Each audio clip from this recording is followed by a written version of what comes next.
Pittsburgh. Lambert or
Welcome back to the Drive-In Asylum double feature, and we really hope you enjoyed Death Spa, a movie that dares tell the truth about the health club industry. And we want to thank you for joining us on the second segment. And I don't know, I seem to be having some kind of technical problems on my end, so bear with me if it's coming through. There we go. Maybe if we all just like stand extremely still, you won't feel self-conscious about being frozen. Yeah. Am I frozen? A little bit.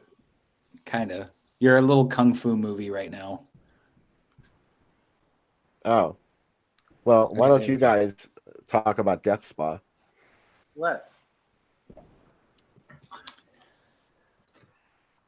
Well, really curious. Okay. Oh, Well, I was just going to say that, there was so much intrigue about this one spa and this evil spirit wanting to come back and get revenge. And, I lived in LA, and when you're driving down the street, you're passing by like in, 2 or 3 miles on Santa Monica Boulevard, you could pass by like, 24 like strip mall gyms. And it's just funny to think that this one little one had all of that intrigue and drama going on. Like any one of those gyms, what if they all have like angry evil spirits like stalking them because they were like in a wheelchair and burned themselves to death or whatever happened? That's why you're not allowed to climb the weights at Planet Fitness, because it enrages the spirit inside. Yeah. I think the casting of Catherine is really great. That actress has such an ethereal look to her. She just kind of looks like something out of this world, or like a ghost. Yeah, let's talk about the acting in this. It's the kind of movie where it's hard to judge whether anybody gave a good performance based on the script, because it's so absurd. But I don't know. I thought most of the actors were pretty good in this. Yeah, nobody really stood out as bad, and you would think that they would, because you think in a movie like this that you'd be like, okay, that's somebody's girlfriend, that's somebody's, the director's banging that one or whatever. But yeah, no, they were all like, there's nothing really. Yeah, this movie doesn't have any like really bad acting. It just has like kind of presumptuous, like the whole thing with the computer layer. Yeah. And I think Go into that, Mike, because I love your theory about this. That they moved into, that they had these sets and just kind of wrote into these sets. Yeah, I think that's why there's 2 screenwriters. I think there was a screenwriter who wrote the original script, and then there was somebody where they're like, hey, we have this like computer layer set. We have this like big giant like modern looking house set, and we have this, and will you please figure out a way to like loop all that in? And he's like, okay, I wrote, what was it? His other credits was like, he wrote like 5 episodes of what? I have it written down. They both had like strange credits. It was like they both had Hotel? done like Hotel. Yeah, That's right. Hotel, yeah. So the person who wrote all the dialogue and stuff obviously is the guy who wrote Hotel, and then the other guy is the one who figured a way to like incorporate like their subterranean lair set into the movie, because like someone came in the last minute. They're like, hey, we got this fish left over from another movie. Where can you fit it in? I'm like, I guess they got a cooler. We'll put it in the cooler and it'll attack the cop. Oh my goodness, Lee, that is a wonderful comment. That scene with Jamie Lee Curtis and John Travolta. Jamie Lee Curtis kills it in that. Okay, by this time tomorrow, in less than 24 hours, we might be saying like Oscar winner Jamie Lee Curtis. Yeah. That's a really good point. I don't know who she's up against, because I'm like this grouchy old man who doesn't watch new movies anymore, but I just know she's nominated. I think it's her first ever nomination, right? Mm-hmm. Yeah. Did she ever get any like Emmy nominations? Remember when she did that sitcom with Anything But Love and with what's his name? Yeah. Richard Lewis. something. Richard Lewis. Yeah. She wasn't nominated for that Dorothy Stratton film she did, was she? It was a TV movie, so it would have been one of the TV awards. Yeah. We're having an Oscar party with Cubby tomorrow. He's gonna have his own red carpet. Look for it on social media. We're gonna give him a little entrance, and Becca's really excited about that. She wants to do like a party just for our dog to watch the Oscars. I said, we didn't watch any of these movies that are up for the Oscars. She's like, I don't care. But somebody might slap someone. Yeah. You want to watch? He'll probably bite me. Yeah. Jinkies. Yeah. Pamela, I'm really glad you enjoyed the movie. And Daryl, I love your comment about the Technicolor Dreamcoat. I love the outfits that they wear there. They're almost like Doink the Clown's old ring jackets that they're wearing. His Sinbad costume was fabulous. Yeah. And this gym is crazy because this gym has seemingly just bikes and bars that are stuck to the wall that computers operate. and like there's no sprays to spray down. It doesn't look like any gym I've ever been at, but I've never been to a death spot, which is probably a good thing. Well, what's the name of it? It's the Starlight. Starlight. Yeah. Yeah. And getting back to the acting, when people are dying, when people are getting killed in this movie, you really believe they're in pain. You really believe, like the girl with her hand in the blender, the dude in the freezer, the one whose hand explodes. They look like they're in real pain. Those performances are actually pretty strong.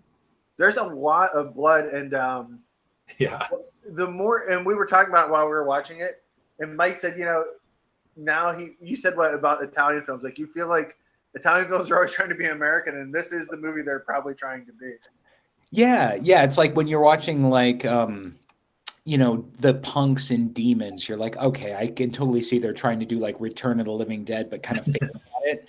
But if Death Spa was their American prototype, that they were, you know, like, no, they're not too far off. Like they're getting it. This has Italian lighting and Italian blood in a couple scenes. Plus that eyeball just randomly exploding at the end of her eyeball.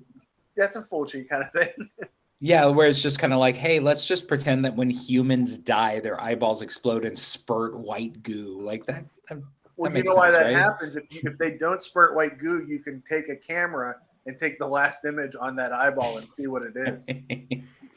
There was a lot of inspiration from Italian gore moments in this movie that seemed like, you know, pretty obvious imitations, but at least they stuck to the same genre and sometimes the same director. Like we noticed the similarities to one scene in The Beyond, with the acid, and there's also that great moment where his hand gets shattered and it starts spurting blood, just like the woman girl in in the Harlequin costume that gets blown to pieces is crazy too. Like that's a great effect. Yeah. That's like from the church where she gets splattered all over the front of the train. Yeah. There was another one too that I was leading up to, and I totally forgot what it was. Because I'm just so old.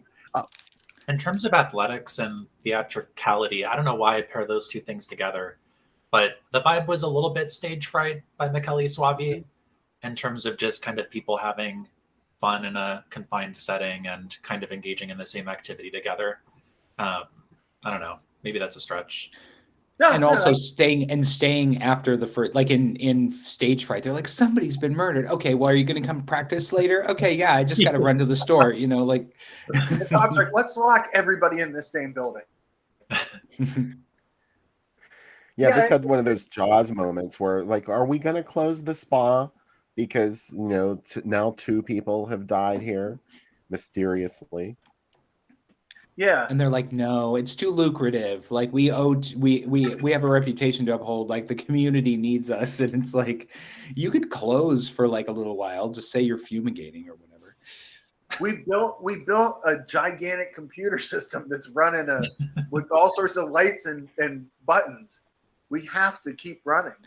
No, it was like the same like thing from like Willy Wonka that they used to like shrink the candy bar. And it's like in the basement of this gym. What do they need all those computers for? Like just to set the timer on like a Nautilus machine or whatever? Yeah, Becca said was Stonehenge. Did they have a piece of Stonehenge that ran this like Halloween 3 in this gym? Like, is that how it was run? My favorite thing about it is it's just crazy how big the gym is in some scenes and how small it is in others. Like it's like it looks tiny in some shots, and then it has this layer behind it and below it. It's pretty awesome. Tracy was talking about their cavernous industrial basement. Yeah. It's got a lot of extraneous space. Like it'll have like these huge areas where people just walk through, but then it'll have like all the exercise equipment is like sequestered into this little this carpeted triangle, like in the corner of like the cavern. My favorite part of the whole movie, Mike, you called it out, is the last girl that needs rescued. She's being held in place by 2 neckties. That's it. I didn't know what was making her body stay on there. Like I could see her hands and her feet were bound, but couldn't she just wiggle off? You know, I would. Maybe the witch bitch had like gotten into her brain and was like holding her there. I don't know. But then why even have it? Kind of reminds me of like like when people do like cute, playful bondage. Yeah. Let's have like Furry Facebook just said that my mic was muted. Did you mute me? Oh, I can hear you. Okay. Yeah, I was just trying to- Darren asked a great question. What sprinkler system has acid in it? Like, what was the need to have acid in the sprinkler A system? haunted sprinkler. Yeah. No, I accidentally muted you, Mike, because I had to mute myself because I knew I was going to cough. But I accidentally clicked yours. Sorry.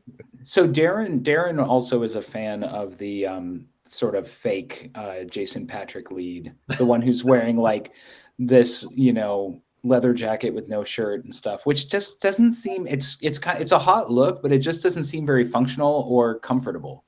Yeah.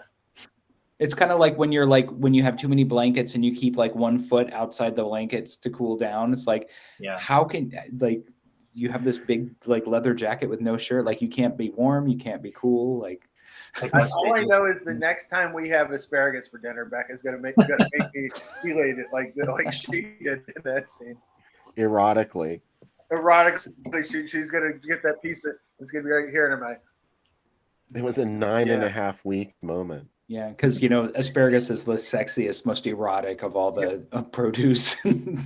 Yeah, she's gonna make asparagus and fish with teeth in it. That's what I'm gonna have for dinner. A big, long eel-like looking fish, and it's gonna oh no, the death spot. Like we should play this movie and have a themed meal, and that's what people get at some point during that scene. Like Rocky Horror Style, everybody gets an asparagus just for that scene. You know what that fish looked like? Have you guys ever seen those things that they would sell at like Sharper Image or whatever? Yeah. They're like man gifts where it's like the mounted trout that like turns its head and goes like bear, bear, bear. Sings a song. Yes, that's what it was. Billy Bass, and he went like this. Yeah. Yeah. Not since Piranha 2 have I seen a more terrifying fish. Before I forget, I want to say thanks, Alden, for appreciating my Uncanny poster. I do love this poster. And I want to challenge everybody, both my co-hosts, Uncanny poster, both my co-hosts and people in the chat. Can anybody identify this poster? It's a horror film. Oh, wow. I know what it is, but I'm not going to say. You can say, you get to play. Well, I want to see if anybody else knows. All right. And I'll drop some hints. It's a horror film from the 70s. It is a US-UK co-production. It is a supernatural horror film. There is a cat in it. There is indeed a cat in it. And there is a sinister nurse in it as well. We did it on the show. Oh, is it I Don't Want to Be Born? No. Oh. There's a scene that I love. There's one of the cast members is from The Who. Oh, The Legacy. There you go, The Legacy. Oh man, that's a beautiful. And somebody in the chat, Pamela, you were correct too. Is that the one where Sam Elliott takes a gratuitous shower? That shower was totally necessary for the plot. He was making up for all women that have had to do that same scene in Roger Corman movies. He's like, I'll take this one to make things right. Steve, Sister Mary Kitty of our litter box. I love it. That is what I'm going to say from now on when I introduce this cat. Oh man. I do have a list of cats in horror movies I'll have to bring up of movies that I enjoy with cats. There's those two like giallos that like I always get mixed up, like Crimes of the Black Cat and Seven Deaths in the Cat's Eye. Yes, yeah. Those two. That's kind of like the cat version of like Bloodstained Orchids and the other one where I'm always like getting them mixed up. But also, Your Vice is a Locked Room and Only I Have the Key is spectacular. Easily one of my favorite giallos. Is that the one where at the end like they put oil on the road to make that car? Yes. Yeah. That film is so fucked up. There's also Sexy Cat, another giallo that is like a comic booky kind of giallo. I don't think I know that one. It's called Sexy Cat? Yeah, it's a Spanish one. It's about a girl who's a cat burglar that wears a cat costume and breaks into people's homes and causes all sorts of mischief. Nice. There's a cute cat in Four Flies on Grey Velvet that gets zoomed in on. I always thought that was kind of cute. I used to have an ex who, whenever we would see cats or dogs in movies that were like over 10 years old. He'd go, you know, that cat's dead now, right? Who does Oh, things like bummer. that? I always think that at the beginning of Beware the Blob. Oh yeah, that With a kitten is there's a little like, kitten. yeah, that kitten's I been found dead my for as long list as of I've been top alive. 10 cat movies, Bill, if you'd like me to go through them. Oh, please my do. favorite cats from horror movies are Clovis from Sleepwalkers. Oh, wait, Yeah. is that the sheriff's sidekick? Yeah, the sheriff's cat that Yeah, gets yeah. all the different cats together to destroy the aliens. Yeah. General from Cat's Eye.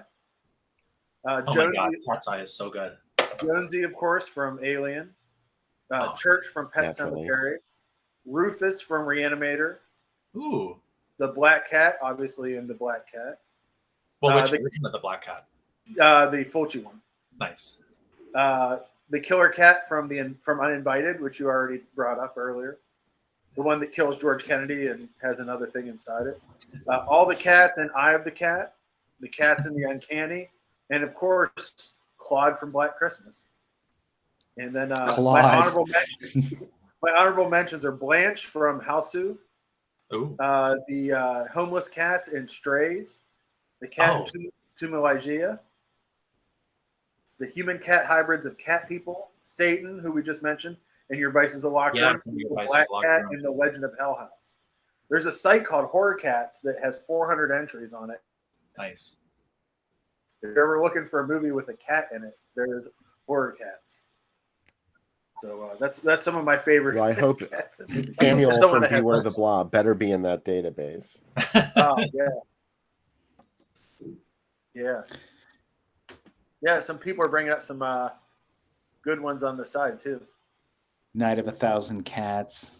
Comedy of Terrors is a lot of fun. Yeah. I don't get Hugo Stiglitz. You know? Oh. I mean, I've never minded him being in a movie. I just don't get like he's one of those kind of cult figures where people are like, he's amazing, and I'm like, he's okay. I mean, he was. How do you feel about Tintorera? I mean, he's cool. He's no Miguel or no, you know, the darker one. Yeah, Salazar is that the actor's name? In real life, his name is Andres Garcia, but in the movie, yeah, his name is Miguel, and like they're both Mexican, but he's the Hugo Stiglitz is supposed to be an American in that, and it's like I don't know. Güeros aren't really my thing, so. Darren likes Hugo Stiglitz, though. I did see that. Yeah, I get Hugo Stiglitz. He understands. Seems like a lot of people in the chat agree. And maybe a few disagree. Thanks for coming back, by the way. Some thinks he's mediocre. It's okay. Each his own. I really am glad we watched Death Spa, though, because it really is fun. This is the kind of movie we were talking. Mike, you brought up that you showed Prom Night 2 to some folks and they didn't like it. If I showed this movie to people and they didn't like it, I probably would not watch movies with them again. This is like a movie that if you can't have fun watching this movie, what are you doing? I had a whole crew of friends that I kind of had a falling out with, and I'm not quite sure it wasn't because like we watched Raw Force and they were like, that's the stupidest movie I've ever seen. Like Mike's like, we're gonna ostracize Mike now because he suggested Raw Force, and I'm like, if you don't like Raw Force, that just illustrates fundamental differences between us that will manifest later. So we're gonna use that as a litmus test now. Ours is The Baby. If you come over and you don't like The Baby, you ain't coming back. Oh yeah, they showed The Baby on Joe Bob, and like everybody on that mutant group was talking about how scandalized they were by The Baby because they're so fucking snowflakes. I hate that. The thing I hate most about Joe Bob Briggs is Joe Bob Briggs fans. Aw. I really enjoy The Baby myself and all of its depravity. It's a wonderful film. I love the crazy sister with big hair that just keeps getting bigger as the movie progresses. We have long conversations about Mariana Hill's hair. Yeah, it's really great, and I also like that. Like, what does that family do? Like, what do the sisters do? Like, I did a few TV. And they have a lot of friends. Like they live in like this cloistered, like creepy, emotionally abusive, like clannish existence. But then they'll have a birthday party, and there's like 3 dozen people there hanging out, and it's And like one of them Michael is Pataki. lighting his skin on fire with a lighter, but you know. yeah. I mean, they're Michael all Pataki. weird, but still, it's Yeah. like But they they're sure have a lot of social though. friends. They're not like homebodies. Yeah. And we shouldn't spoil the ending of the film for anybody who hasn't seen it, but I will just say that watching the baby for the first time, I had no fucking clue what was going to happen at the end, and it is a phenomenal twist. Like, Yeah. anybody could ever see it coming. That one blindsided me too. And of course, after you know and go back and watch it, it's right Yes. there in There front are of you the whole clues. time. Yeah. And when we saw the trailer for one of the drive-in things, and I'd never seen it, and I said, "Bill, what's this movie about?" He goes, "It's a movie about a human baby, and everybody wants to fuck this baby." That's how he sold it. And I was like, "Well, I totally want to see it now." The scene. I think it should be a New Year's tradition to watch the baby. Yeah. I mean, he's Baby New Year. Oh, that's a great idea. I love the scene where they catch the babysitter in the crib in the bed Oh with. God, that's so fucked up. Yeah, and then everybody just goes wild beating her, and it's like, how did we get here? Do you know what I mean? And she looks like Joy Bang. Yeah. Mhm. I always have to check and make sure that isn't Joy Bang, like acting under another name, because it reminds me so much of her. It's not. Yeah. It's really something else. It's PG too. I think people saw it like when it was on Joe, I was like, it's an old PG movie from the 70s, and Ted Post just did Planet of the Apes movies. Was it You're not actually ready. rated PG? Yeah. Yes. No way. The baby? Yeah. Yes. That is wild. I mean, you know, the thing about PG, I mean, I was trying to explain this to a couple of young coworkers because they were shocked that like Jaws was PG. And I was like, we're talking about like the decade of like this, you know, Straw Dogs, like Taxi Driver, like if there weren't like severed limbs and, you know, nude, like really, really like nudie sex scenes and stuff, like it was going to be PG. Yeah. True, but sometimes things could like veer into the extreme of getting an X rating or something, and I would have sooner expected that for the baby. Yeah.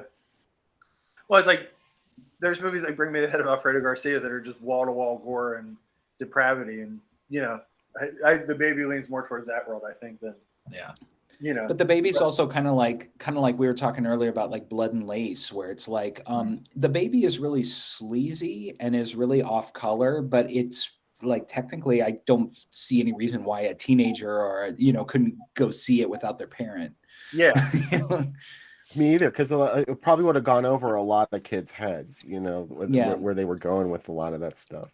Well, it's just that like, what we consider to be PG now is like PG, we feel like it is geared towards kids. Whereas like, wasn't The Legend of Hell House like PG rated? Mm-hmm. Yeah. It's like, it's back in the day. It's like, if it didn't have, if it didn't have like Jess Franco level close-ups of a vagina, it was going to be PG. But then it's like, but we think of PG as like a kid's movie. So we're like, well, why does this kid's movie have like all these sleazy, like lascivious elements to it? It's like, because it's just an R-rated movie that couldn't make it to the R. But wouldn't you love to go to that party that's in the baby? Like, you would get some good stories out of that party. Do you know what I mean? Like, everybody at that party is going to have stories for the rest of their lives. Oh no, like I totally identify with the baby. Like I hate the mom, I hate the sisters, but like I probably would rather hang out with them than the baby. Yeah. Well, the most upsetting thing is that the actor who plays him had learned how to make baby noises. That audio was lost. So like, let's just dub in a real baby. So seeing like a grown adult with a baby's voice is one of the most upsetting things about the movie. Yeah. It just really gets to me in a good way. Like it's a good, but some people were so upset about it when it played on Joe Bob. And I was like, yeah, that's kind of what it's supposed to do. Right. Speaking of PG movies that would never be rated PG today, I remember when I was in, I want to say it was 8th grade, I had an opportunity to pick out a movie for my class to watch. And I chose Poltergeist, which is totally appropriate for 8th graders. Mm-hmm. But when I brought the tape to class and we started watching it, our teacher was a little taken aback. And I convinced her to let us play it on the PG rating, like because of specifically that PG rating. But yeah, she wasn't happy when the dad kind of sees in the mirror. Not the dad. It's the one of the dudes. I don't remember who he is. It's the one of her The like sound guy. Yeah, sound guy. Yeah, and Mhm. he's just tearing the flesh off his Parapsychology. face. Yeah. Yeah. But wouldn't be rated PG today. Well, that was a lot cool of- because Go you ahead. could get it past your, like, if you say like the school was like the censors, you could get it past the censors by like, having it be PG. Uh-oh, No. we lost John. Oh, there Oh, he is. I'm back. He'll come back. But yeah, I'm going to tell a story about my wife. Is that okay? Yeah. When she would have sleepovers as a kid, of course, she would watch the kind of movies that she was used to watching, and a lot of kids weren't allowed to stay with her because they'd get nightmares. And this is true up until her later years, because the first night I stayed at her house, we watched Halloween 2 and fell asleep. I woke up like 2:30 in the morning in a house I'd never been in before with just the DVD menu playing and just the theme from Halloween playing nonstop. And it was absolutely terrifying. So, and now we're married. We married like, a long time. I got in trouble when I was a kid because this girl next door named Raimi, like, who was like a year younger than me, came over and she's like, let's watch a movie. And I'm like, and we were in 3rd grade, and I was like, okay, let's watch Sisters. And the part where Margot Kidder jumps out of the bed and like stabs that black guy to death, like, she ran home, told her mom about it. Her mom freaked out, told my mom, and like for years afterwards, they had to like pre-watch any movie that I suggested. Like I suggested like a Pippi Longstocking movie, and she's like, well, we're gonna have to watch it first to make sure nobody stabs anybody because you suggested it, Mike. That's a People gruesome are so scene. sensitive. Like, if my memory is right, she stabs him in the groin. Yeah, but it was like, it was taped off of TV. Like, I mean, technically it should have been child safe or whatever. I mean, I wasn't, showing them like, Clockwork Orange or whatever. It was like a TV cut version of this. Yeah. But anyway, my name was Mud in the neighborhood. I had this reputation of like trying to like indoctrinate younger people into like the world of slashers and stuff. So. Oh. Yeah, we had like torture movies that we would have. Like Bloodsucking Freaks was ours. Kids would come over, like, you had to watch that if you wanted to keep watching movies with us. And most kids didn't make it through it. It's it's so funny. Like, there's so much of a sense of humor to it. I'm not offended by it. But on the other hand, if you just would write down the things that happen in it and then present it like, in a written form, you're like, yeah, it's pretty bad. That was one of the few movies. So when I was growing up, my mom said she was laissez-faire about like horror movies and stuff. But there were 3 movies that I wasn't allowed to watch: Last House on the Left, I Spit on Your Grave, and Bloodsucking Freaks. Oh, wow. And for whatever reason, I mean, I know what the reasons was. It's just funny that she would pick those, but then tell me like, oh, it's okay to watch like all this other crazy shit. But she just thought that those 3 movies would ruin me as a child, but everything else was fine. Yeah. For me, my grandma refused to let me watch A Clockwork Orange, and she was so disturbed by it when she saw it in theaters when it first came out. It was a frequent conversation with her. Promise me you will never watch A Clockwork Orange, which of course made me want to see it more and more, and I did eventually watch it. And I think I was in high school when I first watched it, and it instantly became one of my favorite films. And I told my grandmother about it, and I don't know, it was like I told her I had become a Satanist or something, that I loved that movie. You told us you would never watch it. Wait, so Lance Guest died? Oh, wait, what? Somebody in the chat, Steve Wilson said R.I.P. Lance Guest. Oh no. Not my boyfriend. Becca just yelled, "Oh no, not my boyfriend!" in the back room. So. Jimmy I don't died. see it anywhere online yet. Okay, because I kind of I still to this day kind of like nursed this sort of like fantasy that, anyway, go ahead. That's sad. Riley Jaws 4. That's why Becca likes Jaws 4 so much. He's, Bert you know, I never Gordon's liked fun. Jimmy. I always thought Jimmy, I mean, I thought I liked Jimmy as a character, but I never thought he was really cute or anything. But then when he showed up in Jaws 4, I'm like, why doesn't anybody ever talk about what a hot piece of snatch Lance Guest is? Like the blue Let me eyes. compliment on Gahela, Mike, because every time a Lance Guest movie's on, there's like she has like a Southern fan in the back of the room, like, oh lordy, Lance Guest. Yeah. We also lost Rico Browning Yeah. not too long ago. Bert Creature I. from the Black Gordon. Lagoon. Yeah. I was shocked that Bert I. Gordon was still alive. Like that blew my mind. Bert, oh, so like in 2008, I remember like Bert, I wanted to interview Bert I. Gordon for something, and he was like, no, I'm 89 years old. Like, I don't want to leave the house. I don't want to talk to anybody. And this was like 15 years ago. So I don't know how old he was. Lance Guest is alive and well. So, Mike, your fantasy continue. Becca's fantasy can continue.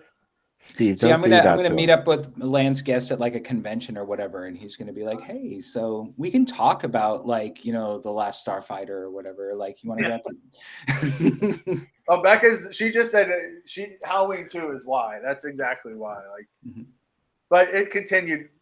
Even he was in an episode of Heart to Heart we watched a couple weeks ago, and as soon as he came on the screen, she was like, "Oh, Lance Guest is in this episode." I'm like, "I guess I'll go down." in love with Jimmy, but I ended up with Bud. Oh yeah, she just said in her life she was in love with Jimmy and ended up with Bud. So that should tell you about Becca's life.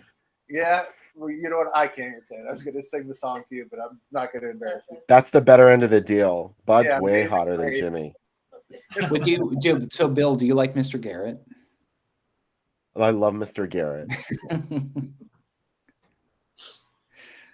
Absolutely. He just died not too long ago, too. Shoot, I was gonna break into his storeroom. Yeah. My Mr. Garrett fantasy is gone forever. Oh. Who's your other horror movie crushes, Becca, other than Lance Guest? You'd have to think about. Oh, what's his name from Fright Night 2? Oh yes, William Ragsdale. William Ragsdale. That's another Becca crush. Becca got to meet William Ragsdale and started crying. She was, William Ragsdale, look at him. He was very, very sweet. Yeah, she calls him, hello, Charlie. you want to hear an unpopular opinion? Yeah. I hate Fright Night 2. I think it's infuriatingly bad. Oh, you just lost Becca as a friend. Oh no. It's over. You're never coming to Becca. You might as well tell her you hate Halloween, too. Yeah, I love Halloween too. About Monongahela. I love Halloween 2. I saw Halloween 2 in a theater for like my 5th or 6th birthday, or I think I'm bad at math, but I was very young.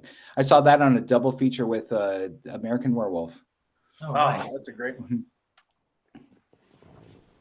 Before we go any further, Yes. we have to talk about our guest host tonight, John McDevitt. John, you've got this film series coming up that looks really exciting. Why don't you tell us a little about that? Sure. So for those who don't know, I work at Facets in Chicago, which is a nonprofit film organization. And we have a movie theater and a video rental store. And I'm so used to programming for Facets, I forgot that this is not a program for Facets. Sorry about that. But I am hoping to create some parallel programming at Facets. We'll see if that works. But yeah, so anyways, this is my first time programming for a venue other than Facets. And the venue is the Leather Archives and Museum here in Chicago. And this series, as you can see on the screen, is called Fetish Film Forum. And it does focus on films, classic cinema with depictions of fetish, kink, leather, and BDSM. And there is one full-blown horror film in the mix, which is Hellraiser, which we're going to show in October.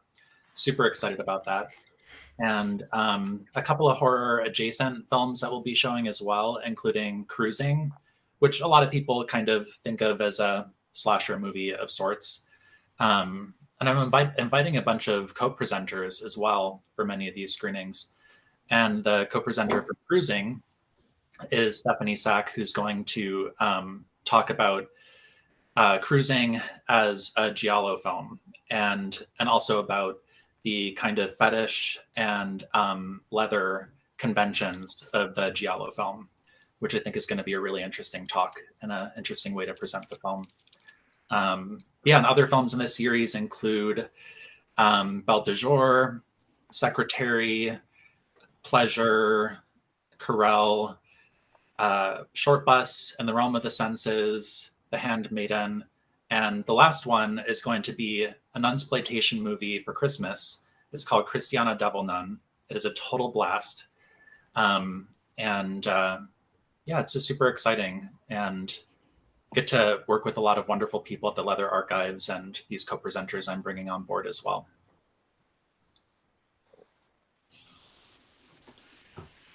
Oh, yes. So Alden, sorry. I'm looking at a very tiny laptop screen.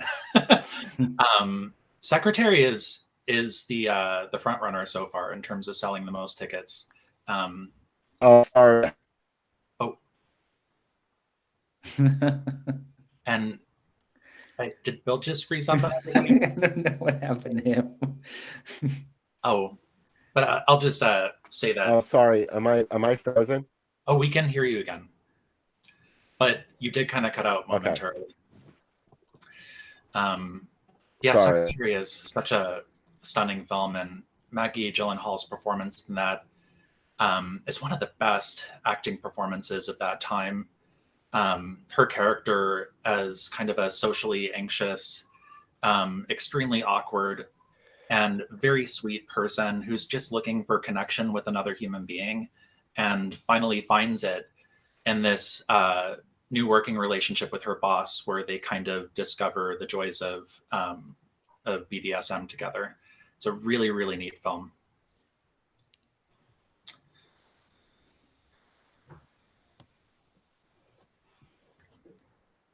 Oh, and somebody said zipper face, probably referencing the art for Fetish Film Forum, which is a still from Cruising during one of the dance sequences at a gay club.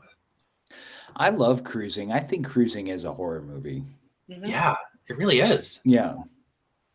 I mean, just the whole thing about like how the killers always has the same voice and the subsequent killers are, I mean, it's just played by different actors. Yeah, it kind of the reminds me. The person who voices that character is not any of the actors who plays that character. Yeah. And I mean, I know that this is kind of weird to say, like, this is a weird compliment. Like, I'm going to say that, like, I love Cruising because it's so Darren Aronofsky. And, you know, Darren Aronofsky probably took everything from William Friedkin and Cruising and stuff. So I'm giving it this weird, like, reverse thing. But, you know, I mean, Cruising is so Black Swan. It's so good. It's a horror movie pretending to be a drama about something that's not a horror movie, you know? And also has its roots in reality because one of the tentacle, the guys that was in The Exorcist in the brain scan scene was a serial killer, correct? Yeah, I heard about that. Yeah, that's crazy. Yeah.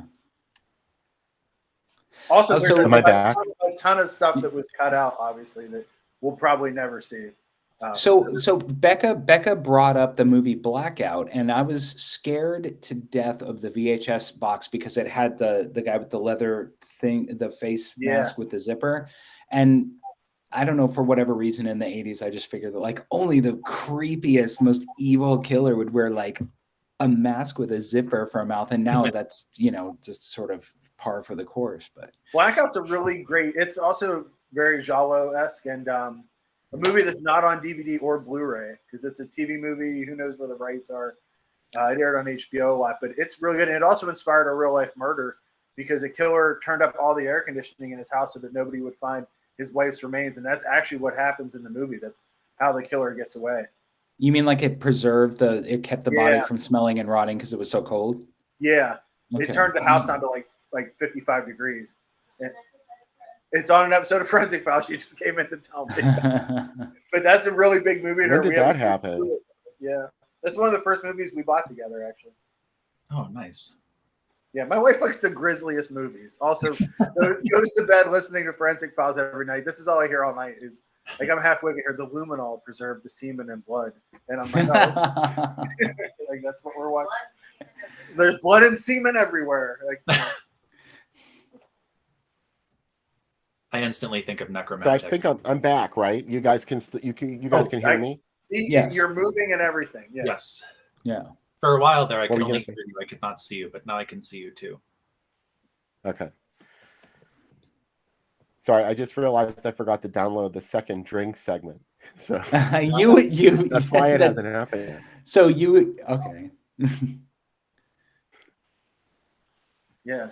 I'm loving all this love for Blackout. I honestly didn't realize that it had such a following. Yeah. It's really, I'll probably end up watching it tomorrow night now that we've been talking about it. But it's a movie. I'd say we watch it at least once a year, if not twice a year. It's good. Put that on the letterboxed list of like suggested movies for the future. I will do that. I will add that on right after this. By the way, I'll post that on social media after this. We have a pretty big letterbox list, and one of our next movie tonight came from the letterbox list because Mike brought it up. So, and you know what's funny is every time Bill and I decide on movies, I'm like, we got that letterbox list. We should look at that. I was never gonna let Scream for Help go. Yeah. Like I was gonna keep talking about it until like it happened. So thank you guys. Yeah. It worked. Well, we decided to do this very spur of the moment last week, like right before we went on. We're like, oh, we need to pick a second movie. And I was like, why don't we do Scream for Help? Because Mike Justice had just brought it up in the chat. And I hurried up and I cut the trailer into our comeback video, and I didn't realize there's nudity in it. I was like, oh my God. Well, it's artful. It's, you know, it's like out of focus close-ups of like hanging boobs with somebody in the background or whatever. So Mike, Blackout is added to the list. It is on the request list now. Nice. I was always scared of it, not just because of the leather mask, but also I'm scared of blackouts. Like when the power's out, like I'm not scared. I'm scared of like what people are capable of when they, you know, like purge style, you know, stuff. So also makes me think of that classic Asimov story, Nightfall, about the planet where like once every however many centuries, the planet is in dark. I think it's usually always in sunlight, and then is suddenly in darkness for many days on end, and the people on the planet go mad. Oh yeah, yeah. I wouldn't you? I can't even. I hate December and January. Like I have a nervous breakdown every year. Like I need. Well, not very well. I mean, I'm here now. Like it's all just, you know, helping make spring feel better. Yeah. You're almost. Lots of people feel that way. Hey, don't forget tonight, guys, at 2:00 when we're still on the air on the East Coast. Set your clocks ahead an hour. Maybe we might even make it to 2:00 in Mike's time and John's time. Just change our clocks. I love daylight savings time. I think it's so much fun to just suddenly have it be lighter, longer, like really dramatically, you know, like you know. It's as a kid, it's how I knew like things were getting better as a kid. You know what I mean? Like it's getting warmer, and also like I celebrated the summer because that's when all the they would burn off pilots and weird TV movies that they didn't know where to put them. Do you know what I mean? Like that was a great time for being a TV geek. You know, also I love to day drink, and like in the winter, like I don't want to start drinking at like 2 p.m. Like I want to drink at like 5, 6, 7, like a normal person, but I want it to be light outside. Yeah. What a wonderful ad for Scream for Help. Yeah. This did not get an actual theatrical distribution in the United States that I could find anyway.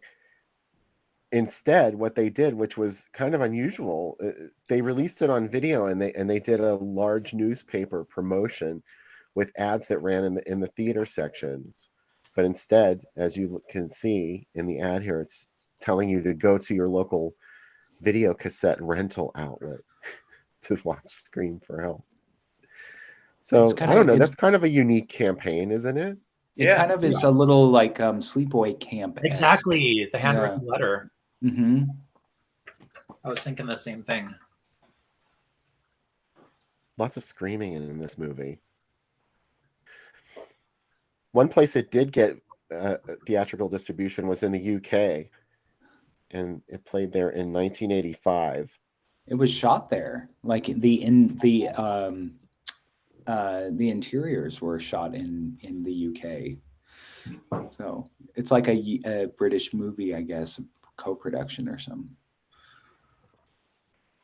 So there you go. And I love the lettering in this ad. Yeah, A little it's bit more. unique compared to the other. It looks like somebody sketched it in English class when they weren't paying attention to the Either lecture. that, or it almost looks like the font used on the cover of Fear Street books, or like other pulp kind of thrillers for teens. Yeah. Which is maybe fitting for the film too, from what I know about it. Just it has almost a Fear Street kind of narrative from what I've read in the brief descriptions. I love that they're selling it as from the director of Death Wish, which when you see this movie, it's I don't know. It kind of reminds me of the movie 7 Minutes in Heaven with Jennifer Connelly. It's like a teen romance. It kind of is like if Death Wish and 7 Minutes in Heaven had a baby. That's what this movie is. Also, a lot of times people are like, I wonder if this director had a problem with women. Michael Winter definitely has a problem with women. There's like no question about it whatsoever. Like, he was a horrible person. Nobody had anything good to say about it. Oh no! Like every woman is either a worthless slut who sleeps with him or a worthless bitch who refuses to sleep with him. Like he doesn't have them as friends. He doesn't like respect them at all. Yeah, he had something like 7 lawsuits against women when he died, like to pay them for paternity or for support, and he never married. Yeah. I like all his movies. I love The Sentinel, but I can also admit a complete maniac. He's also kind of like I wrote in my write-up of this, I said he's intermittently incompetent. Like he'll do like good movie, major fucking misfire, good movie, okay movie, major fucking misfire, good movie. Like he's very like Paul Verhoeven in the way that he just sort of like just does what he does, and it might be good or it might be awful. And truth be told, I mean, there are very few directors who make nothing but gold. Mm-hmm. He also retired from directing in the late 80s and became a food critic, and he was almost killed a couple times because of it. He was a kind of one of those celebrities that just showed up on TV and did, was like a TV presenter kind of person. And at one point, he decided to only eat steak tartare for the rest of his life, and he had to go to the hospital for diverticulitis like 2 weeks into this plan. I have a British friend who like his entire all he ever talks about is like whenever he mentions anybody from the past, and like he'll tell stories about he was a publicist, and then he'll be like, there was this one director who was so abnormally cruel, like Michael Winter again. He's like, yes, let me tell you this story. Like he only like he has like one negative story that he loves to tell, and it's always about Michael Winter. Like yeah, not a great person. No. Yeah. And but if you like movies where horrible things happen to all sorts of people. Also this movie has a John Paul Jones soundtrack because he had asked Jimmy Page to do it. And Jimmy Page is like, he had done Death Wish too. And he's like, I'm busy. John Paul Jones just got a new studio. And he's like, good enough. Okay. What if Robert Plant was busy, obviously. If I was the girl from Scream for Help, I would be so mad at this ad because they make her look like Rat Boy from that Sandra Locke movie. Yeah. But where did she pull that knife? It is that John Paul Jones dance. It is John Paul Jones is the bass player who also worked with Ian Metrogalis later of Led Zeppelin. It is John Paul Jones. Yes, it's a great captain. I love the score from Scream for Help. It's so bombastic, and I mean, we'll talk about it after the movie. But I mean, I don't know. There's so much about this movie that's like, it's really terrible, but it's really well made. So you kind of have to respect it on a certain level. But it kind of reminds me of something like Body Double or like Femme Fatale or something, where it's like it's really well made, but it's like cliche after cliche after cliche, and like misguided after misguided. Like, I don't know. You're trying to sell this so it's not a Damnation Alley reaction to this movie once it's shown. I think honestly, I think the reason people didn't like Damnation Alley was because the special effects were so bad. Yeah. And it's way too long, and nothing happens for large. It's just boring. Yeah. This movie definitely is not boring, and I think there's a special kind of showgirls magic going on in Scream for Help. The kind of thing where it's almost like soap opera level in the scripting, which was written by Tom Holland. Did we mention that? No, that's awesome. It's written by Tom Holland. He loved movies about kids who know the secret and nobody believes them. Yeah. That's Man. right. He knew what that felt like, obviously. Oh, yeah, huh? Someone said this is kind of like an after-school special, but obviously made by Michael Winter, which is interesting to me. Well, it's because she has that. So I remember I wrote about this movie and I said that like her voiceover narration kind of reminds me of Melanie Griffith in that John Waters movie she made. Cecil B. Demented. Cecil B. Demented, where she's Honey Whitlock in the movie, and she's like, "Dear diary, my husband is trying to murder me." Like, Scream for Help is like the movie within the movie of a John Waters movie. That's how bad/good it is for me, anyway. I'm super excited now. I've never seen this, so I'm super jazzed about this, especially from the trailer. Yeah, no, I saw it when I was like, I remember I was so shocked because like all the adults in my life thought it was so stupid. And my friends' parents were like, this is the stupidest movie ever. And I was like 12 and I was like, no, what are you talking about? It's deep. It's so good. Like, and then I grew up and I was like, oh, it's not a kid's movie. So that's why they thought it was stupid. How about you, John? Have you seen this? No, this will be my first time. I'm really excited to check it out. I'm intrigued by everything I'm hearing. Man, I'm a big Michael Winter fan, so I'm beyond excited about this. And I've got the second drink video. I'm only a fan of him as a person. Yeah, I'm not going to get canceled. I'm only a fan of the horrible way that he treated humanity. His movie is a different story. So I managed to upload the second drink video, so we're going to have something to take us into the next movie. So take it away, Robot Sam. Hey, Daddy. Stepdaddy. Hey, this drink is called the Stepdaddy for Michael Winter's Scream for Help. And is Scream for Help a genre? I think we have the answer right here with this drink, right? Here we go. This is a pretty simple drink. 3 ingredients. Did you name the drink? No, it's called a stepfather. I just called it a stepdaddy because I thought it was funnier. So here's what's in a stepfather. You got 2 ounces of J&B. Or if you don't like J&B, I realize it's an acquired taste. You can use another bourbon, or you can even use whiskey. You're going to use 1 ounce of amaretto. Smells good. That's all my grandma used to drink. Grandma drank. And 5 ounces of root beer. You can use any brand you like. I'm using A&W in case they'd like to sponsor us. They want to sell you some of their crumblies. Yeah. Oh yeah, because they also have Long Johns now. They have a mascot of a bear. So I mean, if it's not perfect for the show, I don't know what is. Right. All right. Well, the other thing you can do, a really simple way of making this. This is a Canadian, I believe, beverage. It's a root beer liqueur. It's 21% alcohol, so it's kind of strong. Cubby likes it. They also make cherry. This is Dr. McGillicuddy's, and I bought it because it really looks like I'm a snake oil salesman out like trying to sell people like this will heal all your rheumatism. In your covered wagon. As we get around the country. But let's get back to that stepdaddy. Here it is. And again, this is just 3 simple things. This is just J&B, amaretto, and root beer. So let's take a sip. Wow. That is something else. Pazuzu, let's get back to the movie. You're not my real daddy. You're my stepdaddy. Ooh, that got unexpectedly kinky at the end. It did, didn't it? Who knew? Where that's why we had to shut the camera off. Nothing happened, Becky, unfortunately. Well, I mean, if it's a stepdaddy, there's nothing wrong with it, right? Yeah. You're not related. Yeah. Yeah. If you That's what Gloria Graham thought. If